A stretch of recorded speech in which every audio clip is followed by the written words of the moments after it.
नमस्कार, मी आशिष जाधव. झी 24 तासच्या रोखोक चर्चेत तुमचं स्वागत आहे. राज्यातलं एससीबीसी अर्थात मराठा आरक्षण हे सुप्रीम कोर्टात एक प्रकारे फसलंय. तात्पुरती स्थगिती या आरक्षणाला सुप्रीम कोर्टानं दिली आहे. जरी खटला घटनापीठाकडे वर्ग केला असला तरी सुद्धा जे चालू आरक्षण मराठा आरक्षण होतं त्याला मात्र तात्पुरती स्थगिती आलेली आहे. तात्पुरती या अर्थानं की जोवर घटनापीठाचा अंतिम निर्णय येत नाही तोवर जो परवाचा अंतरिम आदेश आहे ज्यातनं तात्पुरती स्थगिती मिळालेली आहे म्हणून तात्पुरती स्थगिती, अन्यथा ती स्थगितीच आहे. कारण जोवर अंतिम निर्णय येत नाही तोवर मराठा आरक्षण पुन्हा सुरू होणार नाही असा त्याचा अर्थ आहे. एवढंच नाही तर आता पुढं करायचं काय यामध्ये राज्य सरकार गोंधळलेलं आहे. राज्य सरकारनं बैठका दर बैठका विचारविनिमय सर्व काही करून बघितलेलं आहे. 2 दिवसात आम्ही निर्णय घेऊ असंही मुख्यमंत्र्यांनी जाहीर केलेलं आहे. निर्णय काय होणार आहे याकडे सर्वांचं लक्ष लागलंय. दरम्यान राज्यभर मराठा आंदोलक रस्त्यावरती उतरलेले आहेत. एखाद दुसऱ्या ठिकाणी मराठा बेरोजगार तरुणांनी आत्महत्येचा किंवा नाराजी दाखवण्याचा प्रयत्न केलेला आहे. तसंच आज पुण्यामध्ये सुद्धा आंदोलन झालेलं आहे. त्यामध्ये सरकारला इशारा देण्यात आलेला आहे. आता सरकारही म्हणतंय की होय, कुठल्याही परिस्थितीमध्ये मराठा आरक्षण टिकून राहावं यासाठी सरकार प्रयत्न करणार आहे. पण कोणत्या चौकटीत प्रयत्न करणार आहे? न्यायालयातच पुन्हा प्रयत्न करायचे की नाही विधिमंडळाचा जो अधिकार आहे त्याचा वापर करायचा, असा एक मोठा संभ्रम राज्य सरकारच्या लेखी सुद्धा आहे. म्हणूनच राज्य सरकार खूप खबरदारीनं पावलं टाकतंय. याच विषयावरती आज आपल्याला चर्चा करायची आहे.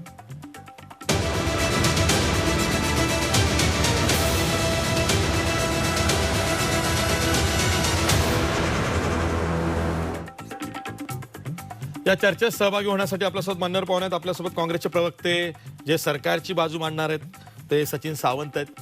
त्याचबरोबर आपल्यासोबत मराठा महासंघाचे राष्ट्रीय सरचिटणीस ज्यांच्या नेतृत्वात आज पुण्यामध्ये मराठा क्रांती मोर्चानं निदर्शनं आंदोलन केलेलं आहे ते राजेंद्र कोंढरे आहेत. त्याचबरोबर आपल्यासोबत याचिकाकर्त्यांचे मराठा समाजाच्या वतीनं जे याचिकाकर्ते आहेत त्यांचे वकील ॲडव्होकेट दिलीप तावर आहेत. त्याशिवाय आपल्यासोबत ओबीसी अभ्यासक ॲडव्होकेट संजय भाटे आहेत. तसंच आपल्यासोबत मराठा सेवा संघ, आपण बघितलं 2 दिवसापूर्वी मराठा सेवा संघाचे आणि संभाजी ब्रिगेडचे संस्थापक पुरुषोत्तम खेडेकर यांनी अशी मागणी केली की मराठा ओबीसीकरण हाच एक आरक्षणाचा पर्याय आहे. सध्याच्या एक्झिस्टिंग ओबीसी कोट्यामध्येच मराठा समाजाला टाकलं तरच ते आरक्षण टिकू शकतं. ते आरक्षण हेच खरं आरक्षण आहे अशी भूमिका त्यांनी घेतली. ती भूमिका आज आपल्या समोर पुन्हा मांडणारे गंगाधर बनभरे हे आहेत. त्याचबरोबर आपल्यासोबत विरोधी पक्षनेते विधान परिषदेचे प्रवीण दरेकर आहेत. मी सर्वांचं या चर्चेत स्वागत करतो आणि सुरुवातीलाच राजेंद्र कोंढरे यांच्याकडे जातो कारण आज त्यांच्या नेतृत्वात पुण्यात आंदोलन झालेलं आहे. राजेंद्र कोंढरे, तुम्ही जवळपास 18 ते 20 वर्षांपासून मराठा आरक्षणाच्या प्रश्नामध्ये मंत्रालय असेल इतर ठिकाणी असेल फॉलोअप घेतात, माझ्या संपर्कात आहात, तुम्हाला सगळं काही माहिती आहे. तरीसुद्धा तुम्ही मराठा समाजाला आज रस्त्यावरती उतरवलंय, सरकारला इशारा द्यायला लावलाय, असं का?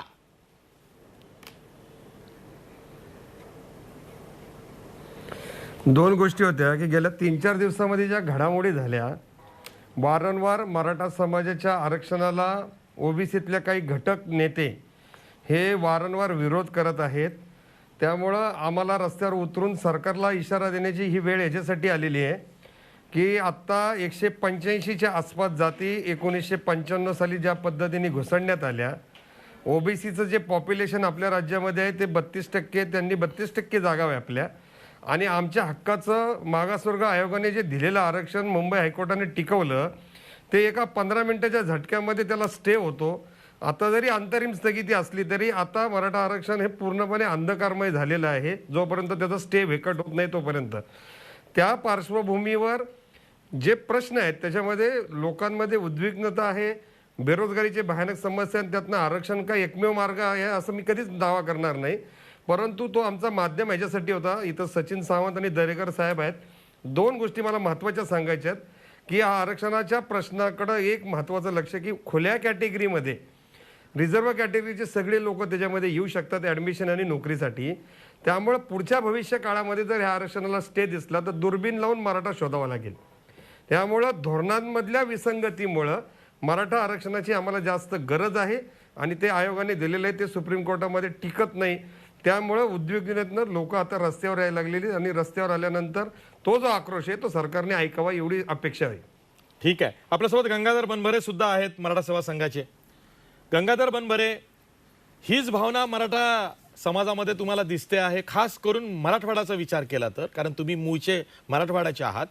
मराठवाड्यामध्ये निजामशाहीमध्ये जे मराठे आहेत त्यांना तर मराठे म्हणून दाखले मिळाले, पण जे कुणबी आहेत ज्यांना कायद्यानं ओबीसीचं राजकीय आरक्षण मिळू शकतं त्यांच्याही दाखल्यांवरती मराठे लिहिल्यामुळं कुणब्यांवरती मराठवाड्यात अन्याय झालेला आहे. आणि खूप मोठा समाज मराठवाड्यातला हा कुणबी समाज आहे, जो आज स्वतःला काळाच्या ओघात मराठा जरी म्हणवत असला किंवा म्हणून घेत असला तरी आज असं लक्षात येतं आहे की जे आपल्याला हक्कानं मिळणारं आहे ते सुद्धा केवळ निजामानं मराठा लिहिल्यामुळं मिळणार नाही आहे. तर असा जो समाज आहे, भावना काय आहे सध्या?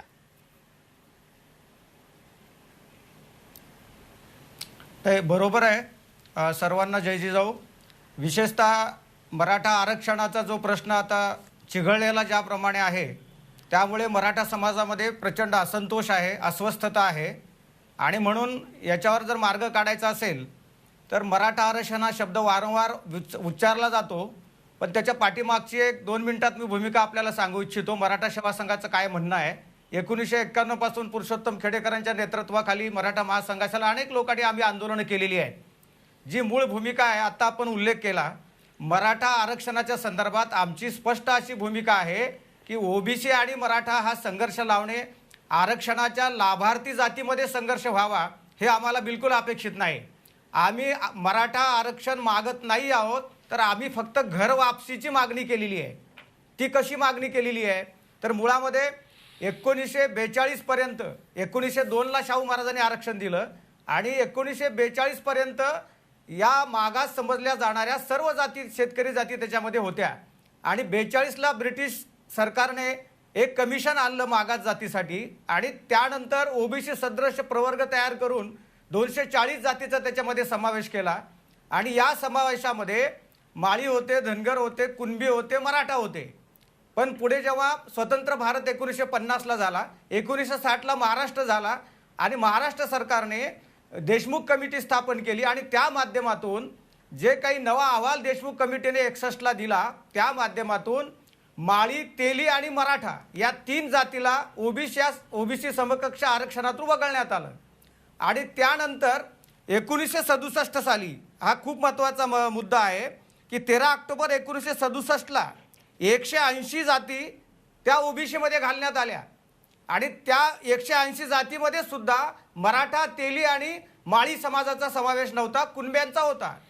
त्यानंतर 13 एप्रिल 1968ला 182 क्रमांकावर तेली, 183 क्रमांकावर माळी आणि 181 क्रमांक कोरा ठेवण्यात आला, तो मराठ्यांसाठी होता. आणि म्हणून माळी आणि तेली समाजाचा ओबीसीमध्ये समावेश झाला, तो 68ला झाला. तेव्हापासून ते 2020 पर्यंत त्यात कुठलाही फेरबदल झालेला नाही. ओबीसी जेवढ्या म्हणून जाती 90च्या पूर्वी ओबीसीमध्ये घालण्यात आल्या त्याला कुठलंही कमिशन नेमलेलं नव्हतं, कुठलाही आयोग नेमलेला नव्हता. आणि 68ला मराठ्याला का वगळलं याचा जबाब आजपर्यंत आम्ही विचारलेला नाही, आमच्या नेत्यांनी विचारलेला नाही. उलट आम्ही गेली 68 वर्ष मराठा आरक्षणावर पाणी सोडलेलं आहे, हक्क अबाधित असलेल्या. म्हणून आज आमची घरवापसीची मागणी आहे. आपण मराठवाड्याचा प्रश्न उपस्थित केला, मी मराठवाड्यातला आहे. पश्चिम महाराष्ट्रामध्ये कुणबी मराठाचे सर्टिफिकेट मिळतात. खानदेश आणि विदर्भातल्या कुणब्यांचा ओबीसीमध्ये समावेश आहे. आम्ही मराठवाड्यामध्ये कधीच ब्रिटिशांचं सरकार आमच्यावर नव्हतं, आम्ही निजामाकडे होतो. 17 सप्टेंबर 48ला आज स्वतंत्र झाला मराठवाडा, आज त्याचा स्वतंत्र दिन आहे. आणि त्यानंतर आमचं कुठलंच रेकॉर्ड निजामाने ठेवलं नाही आणि म्हणून आम्ही मराठे राहिलो. आमचे कुणब्यांबरोबर बेटी व्यवहार आहेत. मी मराठा आहे मराठवाड्यातला, माझी बायको खानदेशातली कुणबी आहे, म्हणजे बायको ओबीसी, नवरा मराठा, आमचं लेकरू कुणबी ओबीसी की मराठा कुणबी. म्हणून तांत्रिक प्रश्नावर एक प्रकारे मराठ्याच्या आरक्षणाचा खून झालेला आहे, अज्ञानातून झालेला आहे, न्यूनगंडातून झालेला आहे, अहंकारातून झालेला आहे. आणि म्हणून आमची विनंती आहे की आता जे काही आरक्षण मराठा समाजाला द्यायचं आहे अशा प्रकारचं जे राज्य सरकारने मागच्या असो का काँग्रेसच्या असो का आता बीजेपीच्या दिलेला असो, हे आरक्षण म्हणजे राज्य सरकारच्या आर्थिक पॅकेज आहे. ठीक 15, 5 आहे आणि ठीक आहे 16 ठीक आहे ठीक आहे ठीक आहे गंगाधर बनबरे, त्यामुळे हे ठीक आहे. राज्यापुरतंच माझ्या लागू आहे. प्रश्नाचा स्कोप संपलेला आहे, तुमच्या उत्तरात ते म्हणून पूर्ण झालेलं आम्हाला आहे. मी मी केंद्राचं मी मी सुद्धा मी आरक्षण पाहिजे. संजय भाटे, ॲडव्होकेट संजय भाटे यांच्याकडे जातोय. ओबीसी समन्वयक आहेत. ॲडव्होकेट संजय भाटे, जेव्हा मराठा आरक्षण देणं हे आपल्याला गरजेचं आहे असं राज्यकर्त्यांना वाटलं, कधी वाटलं? 2014ला वाटलं. तेव्हा राज्यात काँग्रेस राष्ट्रवादीचं आघाडी सरकार होतं.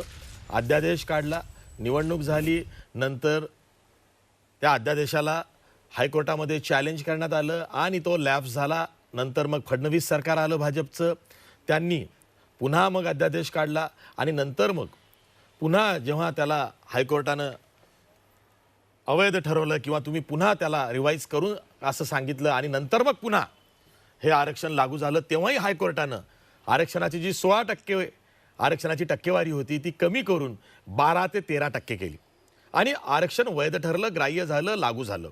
मला तुम्हाला हा प्रश्न विचारायचा आहे की मराठा समाजाच्या बाबतीत राज्यकर्त्यांनी नेहमी आणि आताही जी सहानुभूती दाखवलेली आहे तीच सहानुभूती किंबहुना त्याच्या पलीकडे जाऊन दाखवली गेली असा आरोप राजेंद्र कोंडरे असतील किंवा गंगाधर बनबरे असतील यांनी केलेला आहे की ओबीसीमध्ये काही जाती ह्या टाकण्यात आल्या, तेव्हा अज्ञान होतं, तेव्हा काहींनी त्याचा फायदा घेतला, काहींचं नुकसान झालं.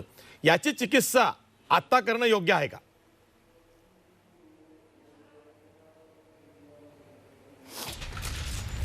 सर्वप्रथम महाराष्ट्रातल्या तमाम प्रेक्षकांना जय शिवराय, जय जिजाऊ, जय शाहूराहेजा, जय भीम आणि जय ज्योती.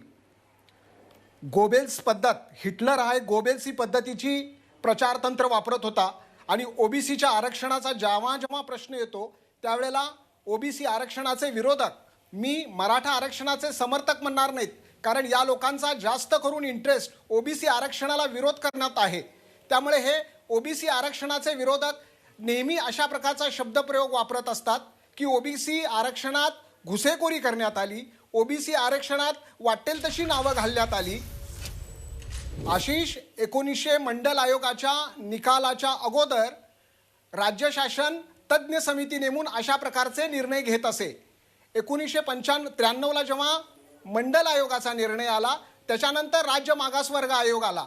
त्यामुळं या सर्व मंडल आयोगा ओबीसीच्या आरक्षणात ज्या ज्या ओबीसी जातींचा समावेश झालेला आहे, एकतर तो मंडल आयोगाच्या निर्णयाच्या अगोदर तो तज्ज्ञ समितींच्या शिफारशीनुसार झालेला आहे किंवा नंतर मंडल आयोगाच्या निर्णयानंतर आयोगाच्या शिफारशीनुसार झालेला आहे.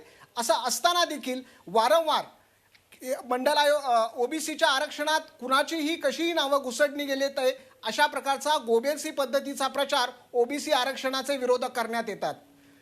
आशिष, आम्ही सुरुवातीपासून म्हणत होतो, ज्या ज्या वेळेला आम्हाला हा प्रश्न विचारण्यात येत होता की तुम्हाला मराठ्यांच्या आरक्षणाला का विरोध करता, आम्ही तेव्हा हेच सांगत होतो की शेवटीला हे ओबीसीच्या आरक्षणाच्या मुळावर उठणारं हे आरक्षण आहे. आणि आज आम्ही सर्व ओबीसी कार्यकर्त्यांनी व्यक्त केलेली भीती आज आता रस्त्यावर खरी होऊ लागलेली आहे. म्हणून आमचा जो समावेश झालेला आहे ओबीसींच्या यादीत, मग ती राज्यातली यादी असो किंवा केंद्रातली यादी असो, केंद्रातली यादी तर बीपी मंडल आयोगाने अत्यंत शास्त्रशुद्ध पद्धतीनं अभ्यास करून प्रत्येक जिल्ह्यातल्या प्रत्येक ब्लॉकमध्ये जाऊन त्याचा सामाजिक, आर्थिक आणि शैक्षणिक सर्वेक्षण करून त्याचा समावेश झालेला आहे. त्यामुळं हा ओबीसींची जी आजची जी राज्यातली यादी असो किंवा केंद्रातली यादी असो ती अत्यंत शास्त्रशुद्ध पद्धतीनं निर्माण झालेली आहे. पण कोणत्याही मागासवर्गाच्या यादीत शास्त्रशुद्ध प्रवेश काय करायचा हे आता सध्या महाराष्ट्रात उच्चारावानं सांगण्याची गरज आलेली आहे. कारण गायकवाड आयोगानं ज्या पद्धतीनं मराठा समाजाला सामाजिक आणि शैक्षणिक आर्थिक मागासलेपणाचा निष्कर्ष असलेला अहवाल दिला, त्यामुळं सुप्रीम कोर्टाने ज्या विचारांनी, ज्या उदात्त विचारांनी राज्य मागासवर्ग आयोगाची आणि केंद्रीय मागासवर्ग आयोगाची कल्पना केलेली होती ती मूळ संकल्पनाच धुळीस मिळवण्यात आलेली आहे. ठीक आहे. अत्यंत संजय भाटे, मग ईडब्ल्यूएस 10% बाबतीत काय भूमिका आहे तुमची? प्रगल्भ आहे. ईडब्ल्यूएस 10% बाबतीत काय भूमिका आहे जे केंद्र सरकारनं दिलंय? आर्थिकदृष्ट्या दुर्बल घटकांना 10% आरक्षण जे दिलेलं आहे त्याविषयी काय भूमिका आहे? ते सामाजिक आरक्षण आहे? नाही, त्या बाबतीत नाही, ते सामाजिक आरक्षण नाही आहे. आणि ते आरक्षणाची जी मूळ संकल्पना आहे, घटनाकारांना सामाजिक आरक्षण देण्यामागे वर्षानुवर्षे शतकानुशतके जे समाज माझ्या पिचलेले प्रश्नाचं होते, उत्तर द्या. हां. दडपलेले होते, त्यांना जो आधार देण्याचा, त्यांचा हो ते सांगतो मी. EWS 10% त्यांच्या हे कल्याणाचा सामाजिक जो उद्देश आरक्षण होता, आहे का? त्याला हरताळ पासणारं ते आर्थिक आरक्षण आहे. हा, हेच उत्तर मला तुमच्याकडनं अपेक्षित होतं. नाही, ते सामाजिक ठीक पद्धतीचं आहे. आरक्षण कारण काय नाहीये. होतंय की अनेक मराठा संघटना असं म्हणतायत की सोयीस्कर भूमिका घेतली जाते. EWS 10%च्या बाबतीत ओबीसी समाज बोलत नाहीये. मराठा आरक्षण आलं तर मात्र बोलतंय. कारण या आधी सुद्धा एक याचिका आली होती, कोणी सराटे नामक. ती अशी होती की सध्याचा जो एक्झिस्टिंग कोटा आहे त्याचा फेर आढावा घ्यावा आणि ज्या ओबीसी जातींचं उत्थान झालेलं आहे त्यांना सर्व फायदे हे काळाच्या ओघात मिळालेले आहेत, त्यांना रिव्ह्यू करून फेर आढावा घेऊन त्यातनं काढा, अशी ती याचिका होती. बाळासाहेब सराटे, यस, ती. म्हणून हे प्रश्न वारंवार विचारावे लागतात. ही आरक्षणाची उजळणी इतकी सोपी नाही आहे, त्यामध्ये खूप क्लिष्टता आहे. आपल्यासोबत ॲडव्होकेट दिलीप तौर आहेत. ॲडव्होकेट दिलीप तौर, मला तुमच्याकडनं हा भाग जाणून घ्यायचा आहे, खास करून जी फायनल ऑर्डर आलेली आहे अंतरिम आदेशाची. त्यामध्ये 2 गोष्टींच्या बाबतीत अंतरिम आदेश निर्णय घ्यायचा होता सुप्रीम कोर्टाला. त्यामध्ये एक की चालू आरक्षण जे SCBCचा दिलेला आहे, ज्याचा लाभ मराठा समाजाच्या मुलांना म्हणा किंवा मराठा समाजाला मिळतोय, त्याला स्थगिती द्यायची किंवा नाही. तर स्थगिती मिळालेली आहे. सरकार म्हणतंय म्हणून आपण तात्पुरती स्थगिती म्हणतोय, खरं तर ती स्थगितीच आहे. दुसरं, घटनापीठाकडे हे प्रकरण वर्ग करायचं किंवा नाही, तर होय, घटनापीठाकडे ते वर्ग करण्यात आलेलं आहे. त्यामध्ये आणखीन 2 बाबी म्हटलेल्या आहेत फायनल ऑर्डरमध्ये. काय तर अपवादात्मक परिस्थिती दाखवण्यात राज्य सरकार कमी पडलंय. आणि 2, अपवादात्मक स्थिती नेमकी कोणती? मराठा समाज हा डोंगरदऱ्यांमध्ये, कडाकपारामध्ये राहतोय का, दुर्गम भागात राहतोय का, अशी जी अपवादात्मक स्थिती आहे ती दाखवण्यात राज्य सरकार कमी पडलंय. याचा अर्थ असा आहे की राज्य मागासवर्ग आयोग, न्यायमूर्ती गायकवाड आयोगानं असं काही खरंच राज्य सरकारकडे दिलं होतं का, जे राज्य सरकारला मिळूनही सादर करता आलं नाही? किंवा सुप्रीम कोर्टाला मराठा हे सामाजिकदृष्ट्या मागासलेले कसे, असाच प्रश्न पडलाय? ॲडव्होकेट दिलीप तौर. येस, मी तुम्हाला 1 बाय 1 हे क्लॅरिफाय करतो. माझा आवाज येतोय तुम्हाला? हो.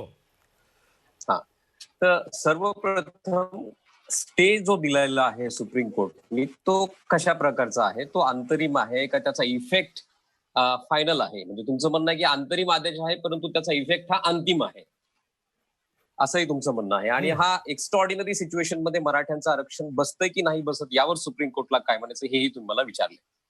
आता यामध्ये असं आहे बघा की 6 ते 7 दिवस आमचे आर्ग्युमेंट्स हे 2 क्वेश्चन, 102वी अमेंडमेंट आणि 50%चा कॅप, हे 2 प्रश्न घटनापीठाकडे नेले जावे यासाठी आमचे 7 दिवस आर्ग्युमेंट चालले.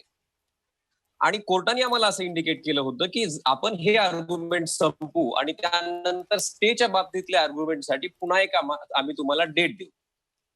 परंतु 7व्या दिवशी म्हणजे शेवटच्या दिवशी कोर्टाने दुपारी जेव्हा मॅटर सुरू झालं तेव्हा 102चे आर्ग्युमेंट कोर्टाने रेफरन्सचे आर्ग्युमेंट संपवले आणि सडनली सांगितलं की तुम्ही आता स्टेवर आर्ग्यू करा.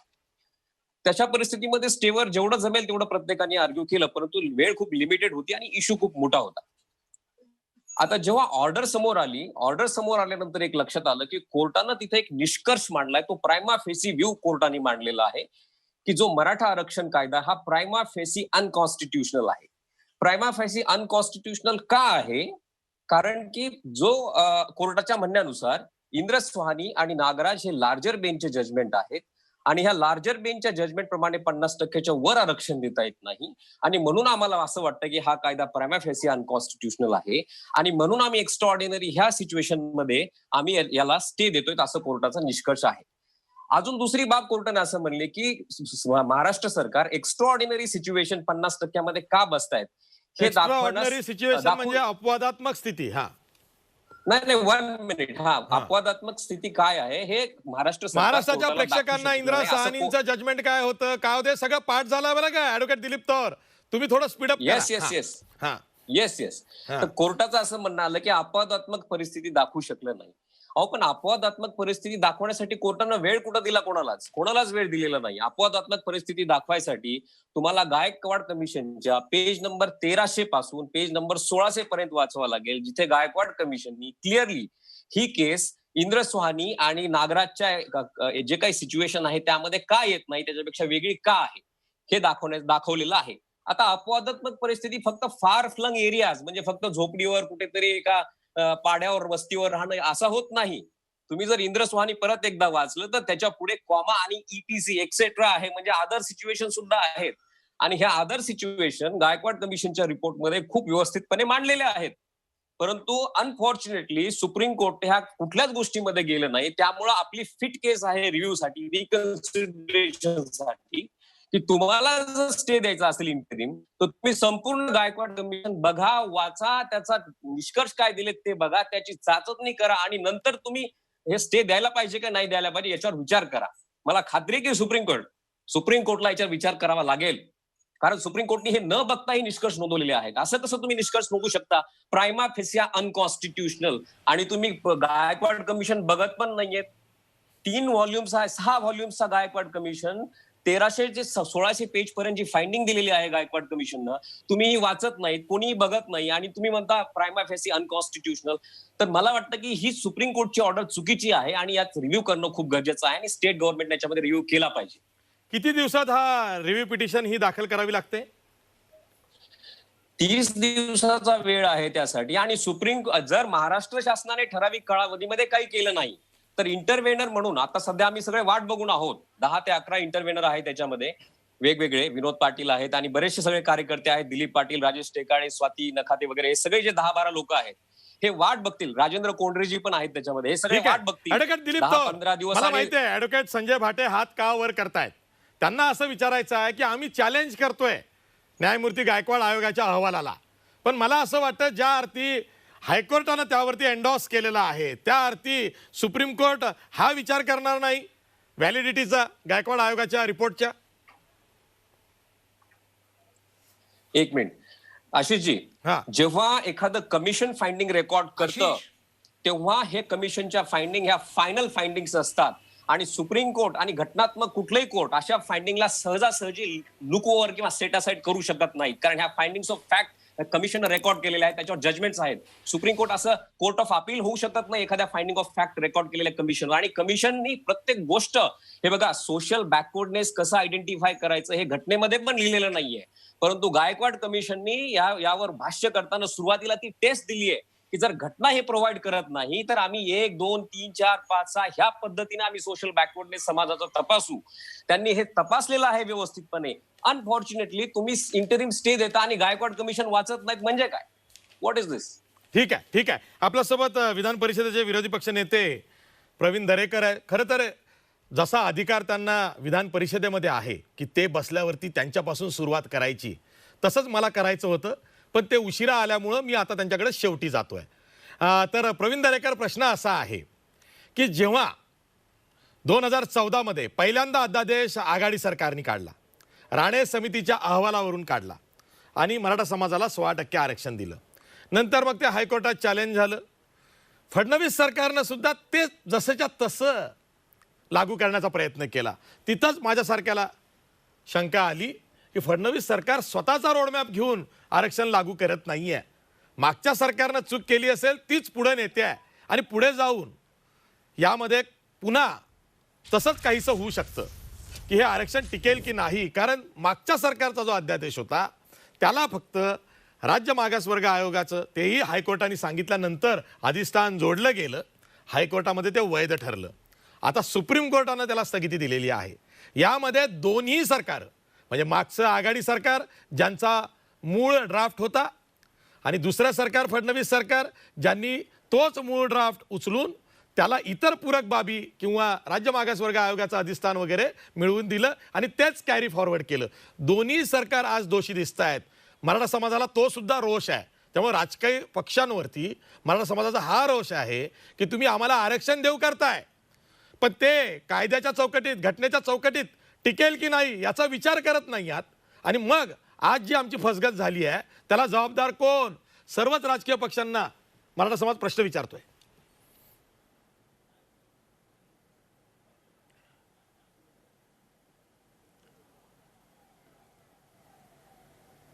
हॅलो, हा प्रवीण दरेकर. आवाज. हा प्रवीण दरेकर. आशिषजी, या ठिकाणी राणे साहेबांनी सुद्धा अत्यंत प्रामाणिकपणे मेहनत घेऊन त्या ठिकाणी आरक्षण देण्याचा प्रयत्न केला, त्याबद्दल त्यांनाही काही आक्षेप घ्यायचं कारण नाही. परंतु त्याच्यामध्ये त्रुटी आणि दोष होते. मागासवर्गीय अहवालाचं जे आपण अधिष्ठान बोलतात त्याची आवश्यकता होती, कारण त्यांचं मत त्या ठिकाणी अत्यंत आवश्यक होतं की त्यांच्या तोंडून समाजाचं मागासलेपण त्या ठिकाणी इस्टॅब्लिश होण्याची आवश्यकता होती. आणि म्हणून मग देवेंद्रजी फडणवीस साहेबांनी त्या ठिकाणी मागासवर्गीय आयोगाचं त्या ठिकाणी अधिष्ठान घेऊन त्या ठिकाणी हायकोर्टात टिकेल अशा प्रकारचं आरक्षण दिलं. त्याच्यामुळे देवेंद्रजी फडणवीसने कायद्याच्या चौकटीत बसवलं नाही असं काय बोलायचं कारण नाही, कारण हायकोर्टामध्ये ते टिकलं. आता त्याच्यापूर्वीचं काय झालं या संदर्भात राजेंद्र कोंडरे साहेब या विषयाचे अभ्यासक आहेत, त्यांनी तपशीलवार या ठिकाणी सांगितलं, गंगाधरजींनी या ठिकाणी सांगितलं. आणि बेसिक आज प्रश्न असा आहे की आता दोषी कोणाला पकडण्यापेक्षा एक गोष्ट निश्चित आहे की या ठिकाणी आता राजकीय शिंतोडे एकमेकांवर उडवण्यापेक्षा आज परिस्थिती अशी आहे की आज मराठा समाजाच्या मध्ये प्रचंड प्रमाणावर उद्रेक आणि असंतोष त्या ठिकाणी निर्माण झालाय. आणि अशा वेळेला आता आपण प्राप्त परिस्थितीमध्ये काय रिलीफ देणार आहोत इमिजिएट, त्याकडे मराठा समाज वाट बघतोय. त्याच्यामुळे आता राजकीय एकमेकांना त्या ठिकाणी आपण दूषणं देण्यापेक्षा किंवा त्यांचं कौतुक करण्यापेक्षा आता असणाऱ्या परिस्थितीमध्ये नेमकं काय करता येईल यावर सांगोपान विचार होऊन या प्रक्रियेला मदत झाली पाहिजे, अशा प्रकारची भूमिका तुमच्यासहित आम्ही सगळ्यांनी घेतली पाहिजे असं माझं प्रामाणिक आशिष मत आहे. आता आपण बघाल की 3 पर्याय आहेत. काल आमच्या सह्याद्रीला त्या ठिकाणी माननीय मुख्यमंत्र्यांनी बैठक घेतली. उशिरा का होईना सर्व झाल्यावर आम्हाला बोलवलं. मी देवेंद्रजी उपस्थित होतो आणि त्याही ठिकाणी आम्ही शब्द दिला की आम्ही येतपर्यंत त्यांनी वाट बघितली. 2 दिवस थांबले ते तुमच्यासाठी. देवेंद्र फडणवीस बिहारमध्ये होते. आशिषजी आता मला बोलायला लावू नका. देवेंद्रजी मुख्यमंत्री असताना प्रत्येक बैठकांमध्ये विरोधी पक्षनेते असायचेत. कालच्या बैठकीपर्यंत कधीही विरोधी पक्षनेत्यांना त्या ठिकाणी बोलावलं गेलेलं नव्हतं, याची खंत सुद्धा त्या ठिकाणी आम्ही काल मुख्यमंत्र्यांच्या समोर आशिष व्यक्त केली. आणि आपण देवेंद्रजी बिहारला गेलेत तर देवेंद्रजींना कुठल्याही प्रकारचं निमंत्रण दिलं गेलं नव्हतं. आणि बोलायचंच असतं, हा प्रायोरिटीचा विषय होता. आपण व्हिडिओ कॉन्फरन्सिंगवर राज्याचा कारभार चालवतोच ना. मी म्हणाला बिहारला व्हिडिओ कॉन्फरन्सिंगवर आपण बोलू शकलो असतो. बरं, आयत्या वेळेला उद्धवजींनी सांगितलं बोलावलं, पण मी बोललो आयत्या वेळेला मी मुंबईतच होतो. एक विरोधी पक्षनेता मुंबईत होता, तथापि आम्ही तो पास्ट झाला असं समजून त्या विषयावर पडदा पाडलाय, ज्याची पुन्हा उजळणी करण्याची आवश्यकता नाही.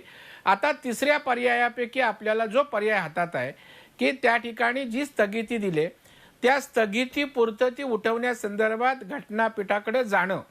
कारण आपण जर रिव्ह्यू पिटिशनच्या बाबतीत तज्ज्ञ जे थोरात साहेब आहेत, कुंभकोणे आहेत, यांचं मत असं आलं की आपल्यावरती उलटण्याची शक्यता, कारण स्वतःचा निर्णय स्वतः जनरली जस्ट त्या ठिकाणी बदलत नसतात. आणि त्याच्यामुळे त्या पर्टिक्युलर स्थगितीपुरतं त्या ठिकाणी अपील्स करावं अशा प्रकारची भूमिका घेतलेली आहे. आणि त्याच वेळेला आम्ही राज्याच्या मुख्यमंत्र्यांनी सरकारला सुचवलंय की त्या दरम्यान मराठा समाजाची संतप्तता कमी व्हावी, उद्रेक कमी व्हावा असं जर आपल्याला वाटत असेल तर आता तुम्ही आत्मविश्वास आणि दिलासा देण्याची आवश्यकता आहे. जे आज अण्णाभाऊ साठे, अण्णाभाऊ पाटील, अण्णासाहेब महामंडळ आहे त्याला त्या ठिकाणी भरीव आर्थिक तरतूद करावी लागणार आहे. जे सारथीसारखं जे संस्था आहे त्या सारथीला सक्षमतेनं हे करावं लागणार आहे.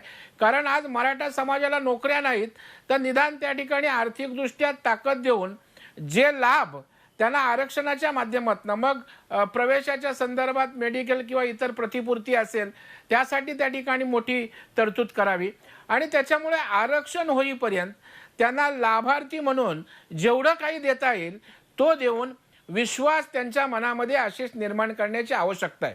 कारण मी एक उदाहरण आपल्याला आशिष सांगतो की शेवटी मानसिकता, आज आपण बघाल की भरती आत्ताच काढली, आज चर्चा सुरू आहे मराठा समाजामध्ये. तुम्ही काय वाट बघत होता का निकालाची? बरं, याला पुष्टी जोडणाऱ्या गोष्टी सुद्धा अशा आहेत की कोर्टाचा निकाल टाईप व्हायच्या अगोदर, ऑर्डर यायच्या अगोदर वर्षाताई, शिक्षण मंत्री वर्षाताई गायकवाड यांनी अधिकाऱ्यांची बैठक घेऊन एफवायच्या ऍडमिशन संदर्भात सूचना देऊन टाकल्या. अरे म्हणजे ऑर्डर टाईप नाही झाली, सही नाही झाली. तशाच प्रकारे आता तुम्ही काय घाई होती तुम्हाला आता भरती करायची? आणखी 8-15 दिवस महिन्यांनी भरती झाली, काय असा मोठा फरक पडणार आहे? आम्हाला बेरोजगार तरुणांना कुठल्याही समाजाच्या सर्वसमावेशक घेतलं पाहिजे, पण त्याच्याबरोबर मराठा समाजावर त्या ठिकाणी अन्याय होता कामा नये. कोण जबाबदारी घेणार? या आरक्षणामुळे, ह्या भरतीमुळे ज्या मराठा समाजाच्या आरक्षणाच्या हक्कामुळे जे काही त्यांना प्रमाण मिळणार होतं त्या संदर्भात काय करणार आहात? ठीक त्या आहे. संदर्भात सर्व सरकारला पक्षांची बरंच काही विचार करायचं आहे. विनिमय केला. सरकारनं जाहीर केलेलं आहे की 2 दिवसामध्ये आम्ही अंतिम निर्णय घेऊ. आता तो निर्णय काय असेल याकडे सर्वांचं लक्ष लागलंय. मी जातोय काँग्रेसचे प्रवक्ते सचिन सावंत यांच्याकडे. सचिन सावंत, सरकारनं बऱ्याच बैठका घेतल्या, बराच विचार विनिमय केला, किंबहुना काहींना तर असंही वाटतंय की युक्तिवादादरम्यान, सुनावणी दरम्यान राज्य सरकारला असं वाटलं की आपली जी मागणी आहे घटनापीठाकडे प्रकरण वर्ग करण्याची ती मान्यच होते. आधीच्या काही सरकारांची ही मागणी मान्य करताना सुप्रीम कोर्टानं सध्याचं जे चालू आरक्षण आहे त्या राज्यांमध्ये तिथे स्थगिती दिलेली नाही, त्यामुळे आपल्यालाही स्थगिती मिळणार नाही, हा ओव्हर कॉन्फिडन्स सुद्धा नडला असेही म्हणणारे आहेत. बरं ठीक आहे, आता तात्पुरती स्थगिती आहे आरक्षणाला, आपल्याला पुढं जायचं आहे. पुढं जेव्हा जायचं आहे तेव्हा आपल्या समोर काय पर्याय आहेत, काय चर्चा केली पाहिजे. आणि आता जसं विरोधी पक्ष म्हणतोय की सगळं काही झाल्यावरती आमचे अभिप्राय घेतले जात आहेत, सरकारची तयारी कमी पडली, हे वारंवार मराठा आंदोलक संघटनांचे नेते हे सांगत होते की गांभीर्यानं लक्ष द्या.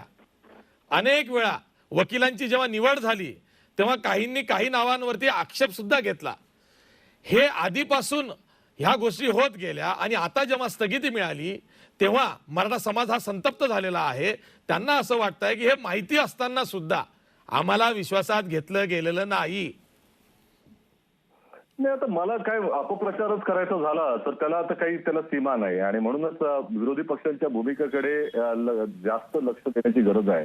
कारण ज्या पद्धतीची विधानं विरोधी पक्ष नेत्यांकडनं ज्या पद्धतीचे येतात, आता आज आम्ही स्वागत केलं की फडणवीस साहेबांचं विधानाचं, परंतु त्याच्या अगोदर त्याचे चंद्रकांत पाटील जी काय म्हणाले, राणे साहेब काय म्हणाले, हे जर पाहता खऱ्या अर्थानं चिथवायचाच त्या मागचा दृष्टिकोन त्या ठिकाणी आहे, तर त्याला आपण काय करू शकतो?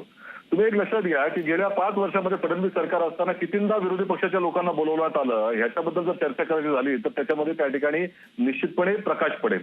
आजच्या परिस्थितीमध्ये हे जेव्हा आमच्याकडे आले 11 तारखेला 11 फेब्रुवारीला ऐका आपण माहिती घ्या किती बैठकांना बोलावलं गेलं ते. माहिती घ्या 11 फेब्रुवारी ऐका ना महाराष्ट्रातील जनतेसमोर बोलतोय. देवेंद्र फडणवीस मुख्यमंत्री असताना किती वेळा बोलावलं होतं घ्या माहिती आपण. ऐका ना, कधी प्रवीण दरेकर, ऐका ना प्रवीण दरेकर, ऐकून घ्या ना, माहिती घ्या, त्यांना बोलू द्या, त्यांना बोलू द्या. तुम्ही माहिती घ्या. विनोद तावडेंच्या अध्यक्षतेखालील समिती असेल, चंद्रकांत दादा पाटील यांच्या अध्यक्षतेखालील समिती असेल, तेव्हा किती नेत्यांना कसं कधी बोलावलं गेलं याची खरंच माहिती द्या. आजही सांगतोय. ऐका ना विषय तो नाहीये. प्रवीण दरेकर तुम्ही डेकोरम मेंटेन करा प्लीज. हा सचिन सावंत बोला. आता हे काय होतंय ना, सहन होत नाही, सांगता येत नाही. नाही ना प्रवीण दरेकर तुम्ही ऐका की जरा.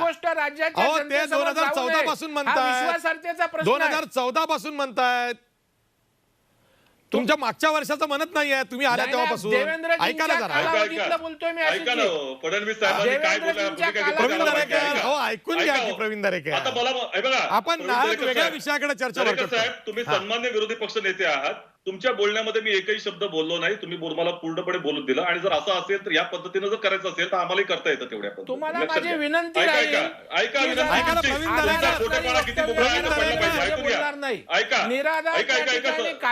सन्मान्य विरोधी पक्ष नेते साहेब, तुम्ही जरा ऐका, प्रश्न ऐका. 2012 पासून 2012च्या डिसेंबरला राणे समिती नेमली. त्या राणे समितीनं 1.5 वर्षानंतर अहवाल दिला. 2014ला आमचा पहिला त्या ठिकाणी अध्यादेश काढला गेला, लक्षात घेतलं पाहिजे.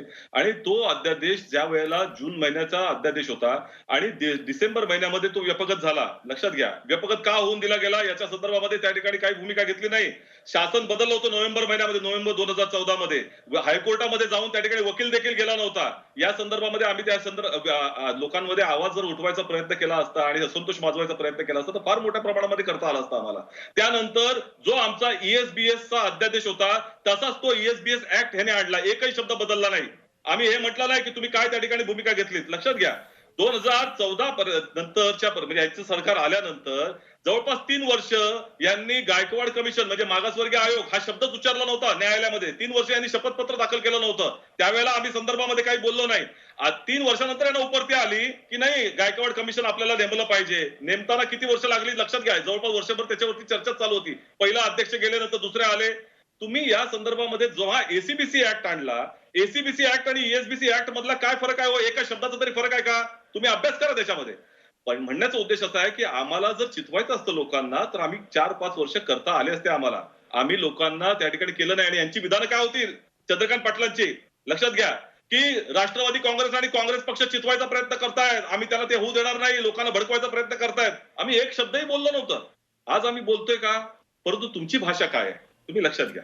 दुसरीकडे अशा परिस्थितीमध्ये ज्या वेळेला हा निकाल लागला, लक्षात घ्या 10 दिवस म्हणजे ज्या वेळेला सुनावणी झाली आणि सुनावणी नंतर निकाल आला त्याला 10 दिवस मधला कालावधी मोठा होता. यामध्ये देवेंद्र फडणवीस असतील, चंद्रकांत पाटील असतील किंवा कुठल्याही मराठा समाजाचा नेता असेल त्याने एकदा तरी म्हटलं का की सुनावणीच्या दरम्यानमध्ये त्या ठिकाणी योग्य पद्धतीने मांडणी केली गेली नाहीये, ह्या चुका राहिल्या? नाही म्हटलं. निकाल आल्यानंतर अनेक उपरत्या त्या ठिकाणी आल्या. त्याचबरोबर त्याच्यामध्ये अपप्रचार देखील मोठ्या प्रमाणामध्ये होतोय. कुंभकोणींच्या संदर्भामध्ये लगेच आक्षेप घेण्यात आला. प्रवीण दरेकर ऐका ना, प्रवीण दरेकर प्रत्येक गोष्टीवर आक्षेप घेऊ नका, तुमचा अधिकार असला तरी. ऐका की चर्चा होऊ देऊया. हा हा कुंभकोणीच्या बद्दल अपप्रचार कोणी केला? ऐका ना, हे सातत्यानं त्या ठिकाणी खोटेपणा करत राहतात. त्यावेळेला बोललं तर त्यांना राग येतो. अहो आशिषजी कोर्टात केसेस चालू असताना अंमलबजावणी झाली नाही. ऐका ना प्रवीण दरेकर, मराठा महासंघाचे बोलून देणार नाही. त्यांना अनेक सूचना केल्या. प्रवीण दरेकर आता विरोधी पक्षात आहात, ऐकायला शिका. अशा तऱ्हेने जर बोलणार असतील तर मीही त्या ठिकाणी तशाच तऱ्हेने बोलेन. लक्षात घ्या, हे दुसऱ्यांदा सांगतोय मी. तुम्ही बोला ना, मला खोटं बोला, मी तुमच्यामध्ये बोलणार नाही. कोणी अडवलं? हा मग ऐका, मग मगापासून बोलत जाऊ नका, मगापासून जसं बोलताय. खोटं बोलू नका एवढीच विनंती. अरे खोटं तुम्हीच बोलत राहिलात आतापर्यंत. प्रवीण दरेकर ऐकून घ्या ना, मग तुमचं मतप्रदर्शन करा प्लीज. हा टेक्निकली आजपर्यंत सांगितलं गेलेलं नाही विरोधी पक्षाकडनं की कुठं कमी पडलं, कसं कमी पडलं. अरे ज्यांच्या नियुक्त्या फडणवीसांनी केल्या, जे वकील फडणवीसांनी हायकोर्टामध्ये नेमले तेच वकील सुप्रीम कोर्टामध्ये आहेत. तशाच तऱ्हेची त्या ठिकाणी ज्यांनी त्यावेळेला सुनावणी घेतली त्या सुनावणीच्या दरम्यान जे आर्ग्युमेंट केलं गेलं तेच सुप्रीम कोर्टामध्ये आर्ग्युमेंट झालंय. फक्त बदलले असेल तर सर्वोच्च न्यायालयामधले जज बदललेले आहेत. असं असताना कमी पडलं, कुठेतरी त्या ठिकाणी समन्वय साधला नाही, हे सगळे जे आरोप आहेत ते बेताल आरोप आहेत, त्याला काही अर्थ नाही. आज सगळ्यांचे वकील तिकडे होते. नुसतं राज्य शासनाचे 3 वकील सोडले तर इतरही याचिकाकर्ते होते आणि त्यांनी मग बाजू नीट मांडलेली असं म्हणायचंय का? मेट्यांचा वकील नव्हता का तिकडे? सचिन सावंत, मी जर का काहींच्या मनातला प्रश्न तुम्हाला विचारला, काहींच्या मनात हा प्रश्न आहे, तुम्ही सुद्धा मुकुल रोहतगींची निवड का केली? जेव्हा मुकुल रोहतगी हे कायम भाजपसाठी किंवा केंद्र सरकारसाठी युक्तिवाद करतात सुप्रीम कोर्टामध्ये आणि इथे महाविकास आघाडीचं सरकार आहे, त्यांच्या वतीनं मुकुल रोहतगी आले, हा आक्षेप अनेकांनी घेतला पण जाहीर कोणी सांगितलं नाही वाद टाळण्यासाठी. तुम्हाला हा आक्षेप का मुकुल रोहतगी शिवाय दुसरे वकील तुम्हाला मिळाले नाहीत? पण आशिषजी असं आहे की एक लक्षात घ्या, तुम्ही आपण एखाद्या प्रतिथीय वकिलावरती आक्षेप घेतो. मग हाच आहे ना, जाहीरपणे कोणी बोलत नाही. मी अनेकांच्या मनातला प्रश्न सांगितलाय. चुकीचं मी माध्यम आहे, आमचं एवढंच म्हणणं मी आहे. मीडियम आहे, मी त्यांचा प्रश्न ते बिचारे घाबरतात म्हणून तुम्हाला विचारला. हा फडणवीसांनी नियुक्त केलेले, फडणवीस साहेबांनी नियुक्त केलेले वकील आता कमी पडले असं भारतीय जनता पक्षाला म्हणायचंय का? चुकीचं आहे ते. आजच्या परिस्थितीमध्ये मी मगाशी जेव्हा सांगितलं की जेव्हा सुनावणी पूर्ण झाली त्यावेळेला 10 दिवसापर्यंत कोणीही वकील कमी पडले, काय बोल असं तर कुठलाही आक्षेप घेतला नाही. बरं दुसरीकडे लक्षात घ्या, सगळ्या याचिकाकर्त्यांना म्हणजे राज्य शासनाच्या व्यतिरिक्त त्यांना तिकडे आर्ग्युमेंट करण्याची मुभा देण्यात आली होती. अभिषेक मनु सिंघवीने केली, कपिल सिब्बलाने केली, ज्याबद्दल विनायक मेटे म्हणतायत ते रफिक दादांनी त्या ठिकाणी केलेली आहे. ह्या सगळ्यांनी त्या ठिकाणी जेव्हा सुनावणीच्या दरम्यान मध्ये आपलं मत मांडलेलं आहे, त्यावेळेला वेगळं मत कोणी मांडलंय का? कोणी नाही मांडलंय. त्यामुळे मला असं वाटतं की हा ठीक जो आहे, ठीक आक्षेप आहे. आहे मी हा ॲडव्होकेट प्रस्तुत आहे. दिलीप तौर यांच्याकडे जातोय. ॲडव्होकेट दिलीप तौर, मी सुद्धा काही सुनावणीला मी बघितल्या आहेत, ऐकल्या आहेत, माझ्या कानावर काही गोष्टी आलेल्या आहेत.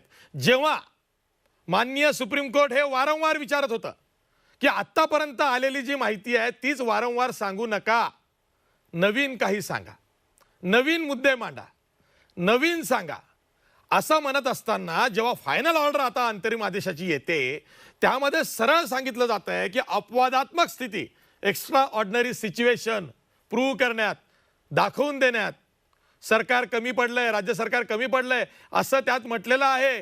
अपवादात्मक स्थिती का आहे मराठा समाजाच्या आरक्षणासाठी ती तुम्ही सांगू शकलेला नाही आहात असं म्हटलेलं आहे राज्य सरकारला. दिलीप तौर, केलेले होते रेफरन्ससाठी, त्याच्या बाबतीमध्ये कोर्ट म्हणत होतं की तुम्हाला अजून काही बोलायचंय का? ते क्वेश्चन ऑफ लॉ होते, लिगल सबमिशन होतं आणि लिगल सबमिशन हे संपूर्ण कंप्लीट करण्यात आलेलं होतं. त्यात रिपीट करण्यात काही पॉईंट नव्हता. परंतु त्यानंतरचा दुसरा पार्ट सुरू होतो शेवटच्या दिवशी, जेव्हा स्टेच्या बाबतीमध्ये सडनली कोर्ट म्हणतं की तुम्ही स्टेवर आता आर्ग्यू करा.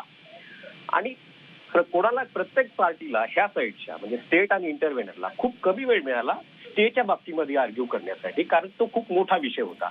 आता जे कोर्ट जे म्हणतं अपवादात्मक परिस्थिती सरकार स्पष्ट करू शकलं नाही किंवा आम्ही बाकीचे इंटरव्हेनर जे आहेत ते करू शकलं नाही.